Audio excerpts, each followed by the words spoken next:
So at Trusting News, some of you may be familiar, some maybe not. A lot of what we do is working to learn how journalists can rebuild trust between themselves and their content and the public.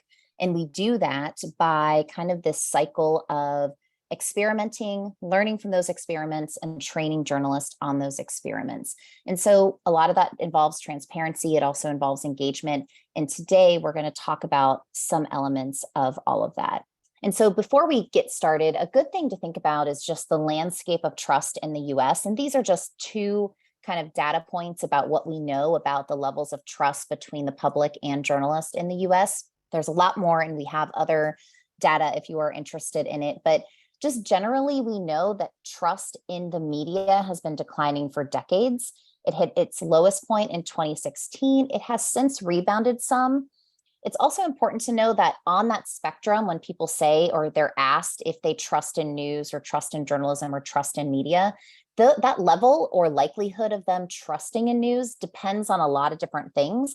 It's definitely going to depend on the individual. We know there are differences with how the age of people and their likelihood to trust in news. Younger people tend to trust in news less than older people. We also know political affiliation, specifically here in the US, plays into that likelihood of people trusting news or not. So Democrats tend to trust news more than Republicans. And we also know that the type of news that you're talking about can vary greatly for people's likelihood of trusting that or not. So people tend to trust local news more than national news. And again, those are just a couple points of data. We have a lot more data. If you're interested in any of that, please reach out to us. We have a whole data and research deck that we can share.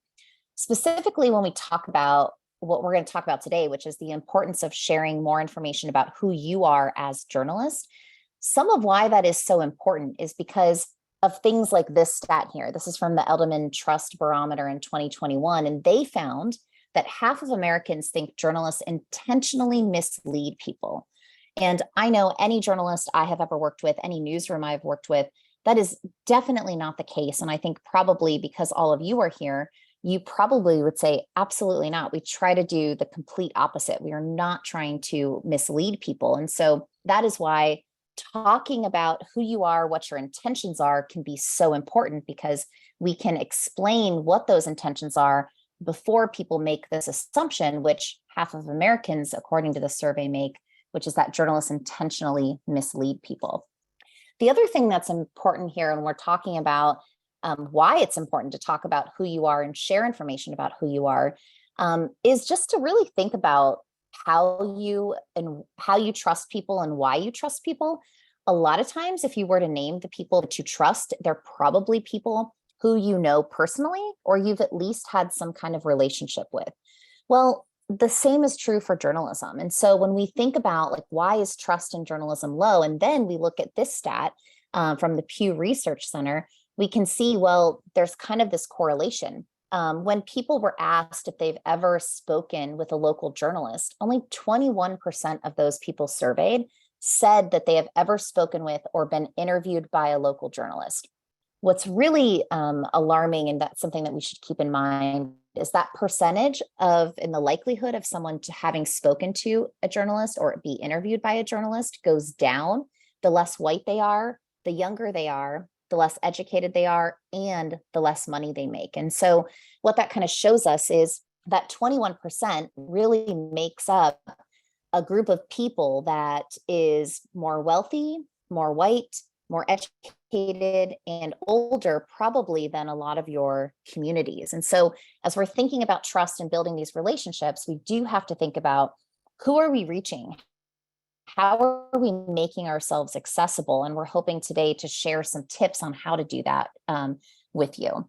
Something else, and another reason why to think about why it's important to think about talking about who you are, sharing details about your work, what you're trying to do, is again, what trust involves.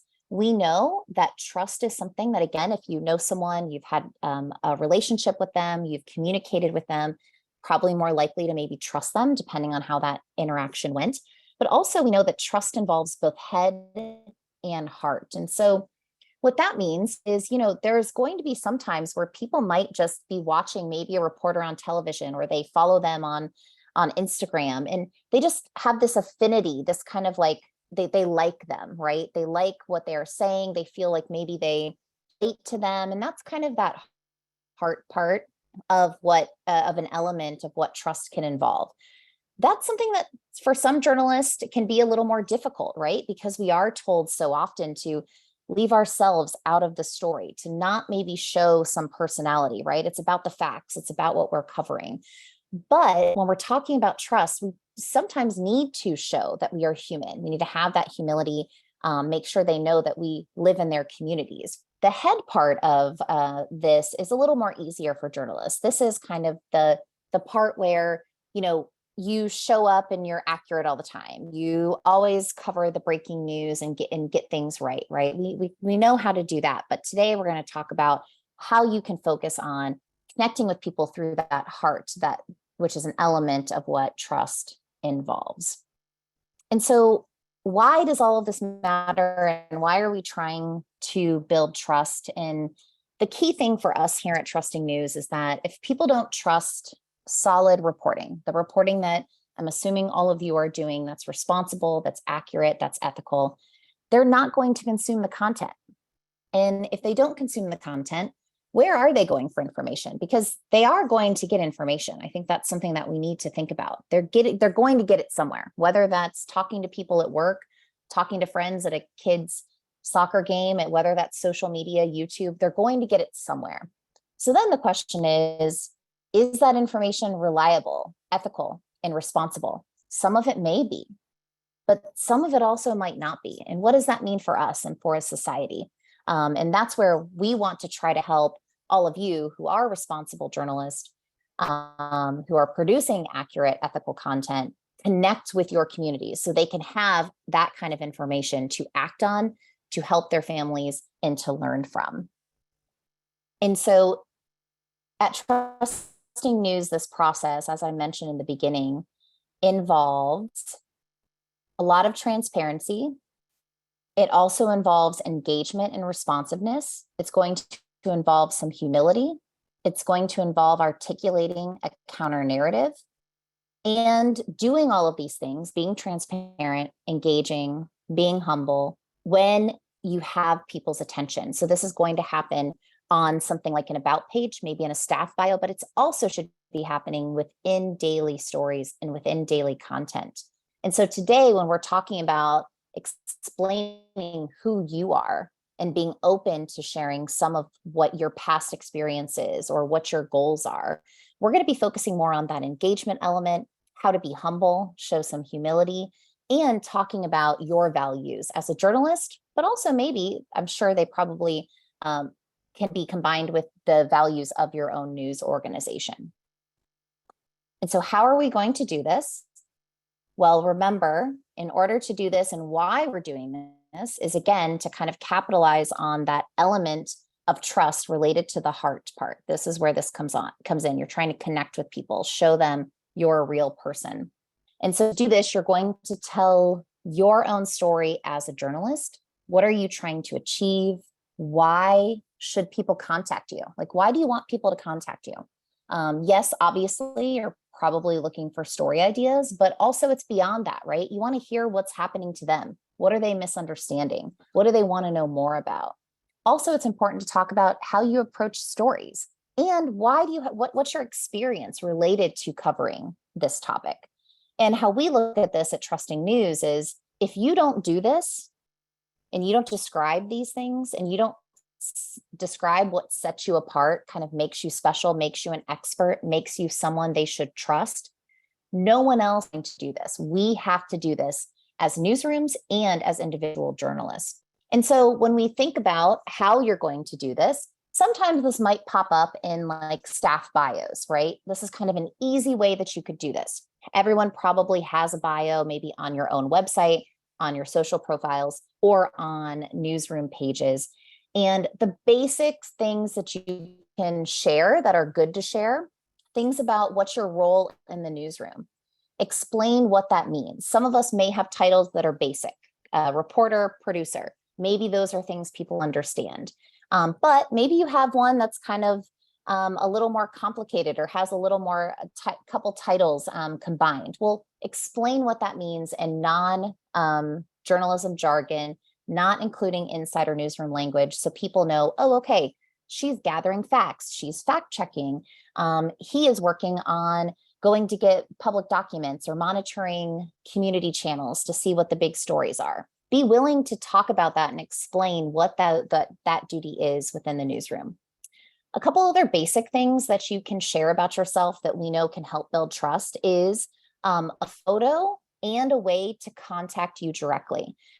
Now, a couple things I will say about both of those. We know that for some reporters, sharing a photo is something that just is not possible because of maybe safety reasons, and or you just may not feel comfortable with it. If that is the case, please then don't feel that you have to do that or that you can't earn trust because you aren't sharing a photo.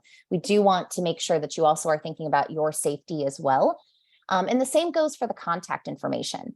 Ideally, you would be able to share an email address, maybe even a phone number if you're comfortable with that.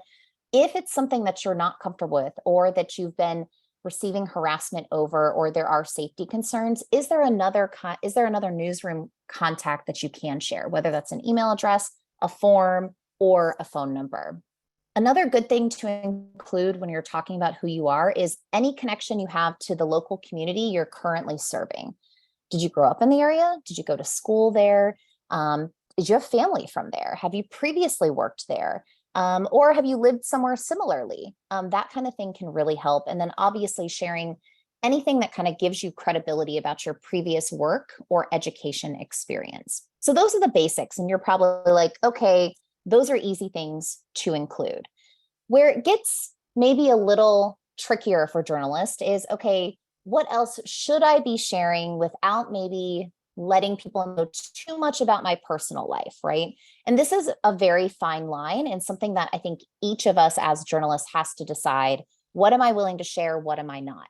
For some people, it might be, they might absolutely not feel comfortable sharing any photos of their family or anything about what they're kind of doing on the weekend. And I think that's okay. We want to be comfortable with what we are sharing publicly because it will be public facing and anyone can see that. But it is important to kind of share some things beyond those basics we just discussed. And so some ideas are there things you're passionate about? Even if that is journalism or helping your community, say that. Don't hesitate to say that. Are there any funny facts about you? Do you have other talents or things you may struggle with? Have you had any other jobs? Maybe it's working as a waiter or a waitress. Maybe it's scooping ice cream during the summer. I don't know, anything like that, that again, we aren't robots. We are humans. We have had other experiences.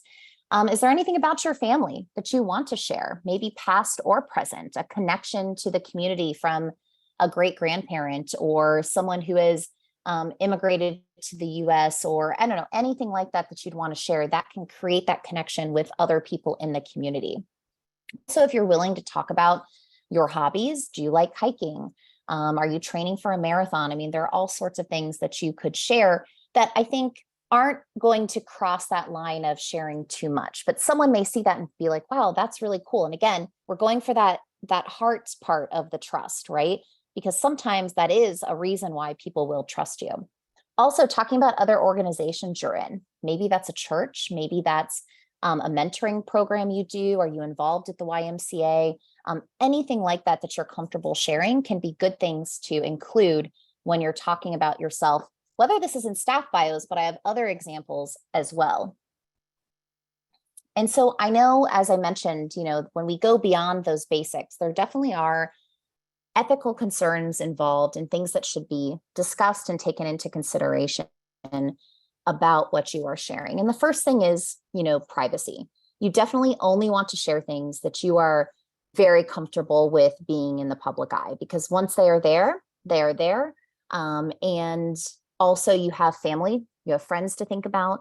And so make sure that you do think carefully about like what that line is for you and what you are willing to share and or just not comfortable sharing, and that's okay. There's also the concern of potentially what could come up as a conflict of interest. And so as journalists, we have been told for years, I think traditionally, like you want to keep yourself out of the story. And I do think there are a lot of good reasons to do that. But I also think there's a way to share who you are and things that you do, things that you care about without it conflicting with what you are covering. And so always make sure that, if you that you kind of think about, and this is how I have approached this topic is, I've really thought about like taking out a piece of paper and written things. Okay, what are things that I care about? What am I willing in a journalistic position then to share publicly? And so there are some things like I know for me personally as a journalist, I've never really wanted to cover entertainment or sports. So I am fine weighing in on the entertainment world or the sports world personally, because that's something I don't want to cover. Something I'm not comfortable weighing in on personally is a lot of political things, just because I know that tended to be the type of stories I would cover. So I would not give my opinions on people running for elections or ballot issues that were coming up. That's just not something I would weigh in on because I was covering that potentially as a journalist. But I would have no problem weighing in on access to public records, freedom of speech and freedom of press issues, and being very outspoken about that. And so you want to think about what are the things that you feel comfortable talking about that also you think maybe would not conflict with what you are covering. If you do have a conflict, I also think these are things that you should be bringing up in your newsroom, and we should be creating a relationship in the workplace where people feel comfortable saying, I am really, really involved in my church or have these strong feelings about this subject. So I don't think it would be the best idea for me to cover this. Or can we talk about if it is the best idea? Maybe it would be actually best for you to cover this because of your past experience. And then you decide to do some type of disclosure that talks about that or adds that information to it. I think there's a lot of possibilities. And I really personally believe that it's not as black and white as it used to be when it comes to the ethics of talking about who you are and things that you believe in. And I think there is some ways to do it that actually would help you build trust with your community, be looked at as an expert. A lot of it will come down to disclosures and those conversations with editors and people on your team. And that also comes into this idea of the perception of bias. These are things that could potentially pop up, and we should be realistic about it. But I think there's a way to do both, and it involves transparency and having these conversations in the newsroom. And I'm glad in the chat to talk more about this in our Q&A area. And so to kind of balance this, something I talked about and mentioned is, how can you define that boundary of like what you're going to keep personal, what you're going to keep professional. And again, for me, I did that by really taking out the piece of paper, making those lists and thinking about it and coming back to it often. Also, is there a way that you can focus on expertise? So yes, maybe you've had this past experience and now it's going to help you cover this subject. I think that's great. And I think people really appreciate that. And I think that's okay to share. Again, it's how much are you comfortable with and how are you maybe disclosing those past connections? Another thing to do is also, again, rely on other people in your newsroom to support, and also if you're in a position of management, to support the journalist around you who may be, when they are sharing personal information, receiving then harassment. And so making sure, how are we, again, that line of not oversharing, or when you do share, what happens with that information once it is made public, because that potentially can happen. And so you want to make sure you have resources. There are resources out there, and we have linked to some at Trusting News, but also in the newsroom, who can you have conversations? Who are you bringing this up to so they can help protect you if this does come up? Transparency is really important with those disclosures, which I already talked about, and then prioritizing the story. So keeping the focus on the subject matter. And even if you are saying that you have a connection to the story that you are telling, which I think is okay to still cover it, but are you then telling the story in a fact-based manner, or is this a personal opinion piece? If it is a personal opinion piece, make sure it's labeled properly and that people know the difference and can tell the difference between it. So I mentioned staff bios. Staff bios are one way that you can do this. And KPRC has done just a really good job of doing this. And this is just an example of their investigative reporter's bio. The picture, it's fun. It's totally different than maybe what you would see on a regular staff bio. And I love that it relates to, she's having a little fun with the investigative, her investigative title. And then she kind of has like, a couple words that describe her. And she says, passionate consumer advocate, mom of 3, addicted to coffee, hairspray, and pastries. This is a way that she is sharing some about herself, but not in a way that's, I don't think, is going to lead to something that is too much information for people to have. People might love that she's addicted to coffee or pastries, right? Those are things that people can relate to. And this is her bio. She obviously is very comfortable sharing photos of her children. Some people may not be, and that is okay. But I love some of the other things that she said as well. She talks about how she became interested in TV news, which we could all talk about that. How did you become interested in journalism? She talks about it was because she was active in high school speech and debate. She also talks about how she was born and raised in Houston. That is where the station is located. She talks about where she attended high school and the University of Houston. And then she talks about how she is a single mom. And she says, 3 and noisy children. So being kind of very, having some very human elements to the description of what her life is like. And then I also really like this. She talks about just something related to her work. And she says, my very first investigative story resulted in the US Justice Department closing a swim club that was discriminating, refusing to let Black people in to swim. This is kind of showing a very specific example of what she has done and what she has accomplished. And I want to go to the pages for their bios, actually. I'm going to click on this really quickly here, because they do a good job with their layout as well, that I think is worth showing you. Oh, I have it open here. So if you can see this, they have basically 2 photos on the page. They have like a professional headshot. And then when you move over it, it goes to kind of like sort of silly, fun photos that kind of show who a little more of their personality. Some people thought a little more about what the photos are than others. The weather people are pretty funny. Here's an umbrella. Someone else, I think maybe it's the sports. Let's see here. Oh, this was fun. Yeah, like some 3D glasses, eating popcorn, musical instrument. She has the magnifying glass. Totally different, like showing, just kind of a more casual look. And then I think it was the sports people. Yeah. He put paint on.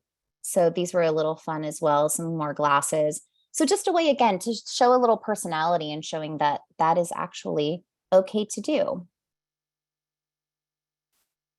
So another way you can do this is through social media. And when I'm done with these examples, this is something that James is going to talk about over at the Keene Sentinel. They had staff members produce, basically do a takeover of their Instagram stories where they did a Q&A with audience members. They talked about personal details and hobbies, things like how they decorate their newsroom desk, that one of them was training for a marathon. They also talked about what their job entails, checking court documents, creating newsletters, doing emails.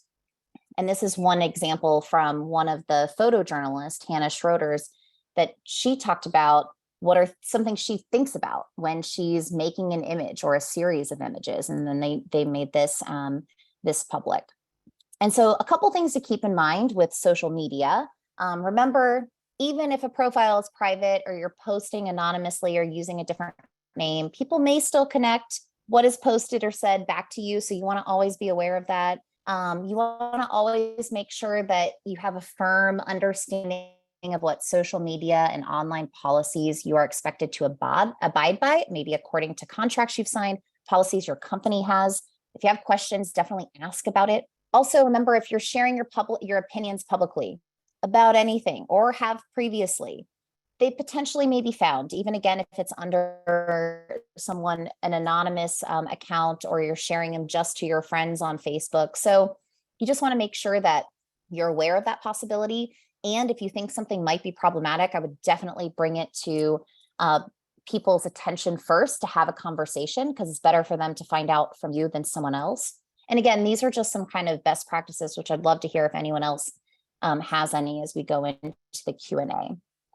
Another thing to think about where you can talk about who you are is when you're out at events or when you're just out in public. And so this is an example of a newsroom handout that the Iowa Gazette would have and would pass out that just talked about like what they do, what their mission was, how people can subscribe, had some contact information. But remember, you might run into people, and you will run into people anytime you're out and about doing anything, going to the grocery store, getting a haircut, at the gym, getting in an Uber. People ask, what do you do? And you talk about how you're a journalist, and they're probably going to want to know more. They're probably going to ask a lot of questions. Sometimes those conversations can be hard, but it also can be an opportunity to build trust with your community, even if it's an individual by individual case. And so some tips just as you're doing that, it's always good to be polite and respectful, even if they're not. If you can't do that and someone's really being over the top, walk away. Conversations can take time with this. And so if you don't have time and you can't spare the time, make sure they know that. Maybe you offer an opportunity to connect later. Maybe you don't because you don't have time and you say, look, this would take a little more than understanding. And so these are the couple things I'm going to say, but maybe you send them in another direction for another resource. It's always okay to say you don't know something or you don't know why something happened or that's not how you did it. If you want to try to offer them to get help and to get an answer, you can, but it's also okay to say that you don't know something. I think it's always great to have business cards handy or something you can hand out, maybe like that flyer. Also, feel free to defend your work. And obviously you want to do that in a way that's constructive. But if someone's saying, you publish fake news, you don't have to you can ignore them, absolutely. But you may also say, well, why do you think that? And asking questions can sometimes help with that. And so we know all of this work takes time. And I know, especially when we're talking about who you are and sharing things about your personal life, it can be hard to think about how to do this, where to do it, and what's appropriate and what's not. And so we have created these trust kits to help you do this. And so we have a whole trust kit that goes through a lot of what we talked about today, but has some other tips as well and some other newsroom examples. And so we encourage to check that out. And also we have a newsletter where you can subscribe and get tips related to specifically this topic, but the topics of transparency and other engagement strategies. And so with that, I am going to stop sharing my screen.